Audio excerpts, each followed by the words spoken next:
రైతు బంధుకు సంబంధించి ఒకటే గొగ్గోలు పెడతా ఉన్నారు కదా టీఆర్ఎస్ వాళ్ళు. 2019లో వారు కూడా రైతు బంధు ఇవ్వలేదు.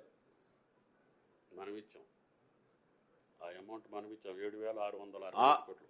ఆ అమౌంట్ను కూడా మా ప్రభుత్వం వచ్చిన తర్వాత డిస్పర్స్ చేయటం జరిగింది. ఈరోజు స్పష్టంగా అసలు రైతు అనేవాడికి రైతు బంధు ఇవ్వాలనే ఒక ఆలోచన చేస్తూ ఉన్న తరుణం ఇది. రైతుకు మేలు చేయాలి, రైతుకు ప్రోత్సాహం చేయాలనే ఆలోచన చేస్తూ ఉన్న ప్రభుత్వం ఇది. రైతు కాని వాళ్ళకు మీరు ఇవ్వమంటే గుట్టలకు, చెట్లకు, రియల్ ఎస్టేట్ వ్యాపారులకు ఇవ్వాలని అనుకున్న వాళ్ళు చేసిన తరుణం అది. ఈరోజు స్పష్టంగా చెప్తాను రైతులకు, ఒక్కసారి మీరు ఆలోచన చేస్తే బోనస్ ఇస్తూ ఉంటామంటే బోనస్ ఒక్క ఎకరానికి ఎన్ని క్వింటల్ పడతాయి, అన్ని క్వింటల్లకు సంబంధించి ఇంటూ 500 వేసుకోండి. 12 నుంచి 15,000 పై చిలుకు ఈరోజు బోనస్ రూపేణా వారికి అందజేస్తూ ఉన్నాము. దాన్ని రైతులు అయితే గుర్తిస్తూ ఉన్నారు, కానీ సోయలేని టీఆర్ఎస్ వాళ్ళు మేము గుర్తించాం దాన్ని అంటే మేమేం చెప్పలేం. సార్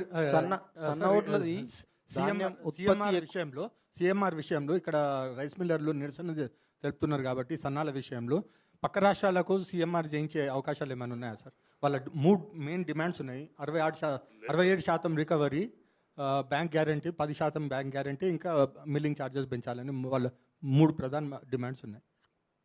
అసోసియేషన్స్ తోటి మాట్లాడటం జరిగింది మొన్న. ఉత్తమ్ గారు, నేను, సారు, దే ఆర్ అగ్రీడ్. 1-2 జిల్లాలు కొంచెం డిలే అయింది, వాళ్ళు కూడా ఒప్పుకున్నారు. మేము యథాతిథిగా పాత పద్ధతిలోనే మేము తీసుకుంటామన్నారు. ఓవర్ డిఫాల్టర్స్ ఉన్నట్టుకి మట్టికి తగ్గిస్తున్నారు. రైస్ మిల్లర్స్ అందరూ కూడా వాళ్ళ యాజమాన్యాలు వచ్చి వాళ్ళ అసోసియేషన్స్ ఒప్పుకొని అక్కర్లేదు మీరు బయటికి పంపించాల్సినంత పరిస్థితి రానియం, మేము చేస్తామని చెప్పి ఒప్పుకున్నారు. కాబట్టి నిన్న మొన్న అంతా ఫాల్ ఇన్ లైన్.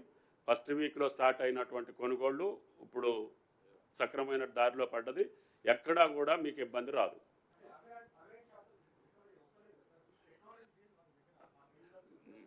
మొన్న సివిల్ సప్లైస్ మంత్రి గారు చెప్పిన కండిషన్స్కి వాళ్ళు ఒప్పుకున్నారు ఫైనల్గా. ఆ ఒప్పుకున్నటువంటి గవర్నమెంట్ పాత పద్ధతుల్లోనే మేము చేస్తామని చెప్పి కొన్ని వాళ్ళకి ఎగ్జామ్షన్స్ ఇచ్చారు.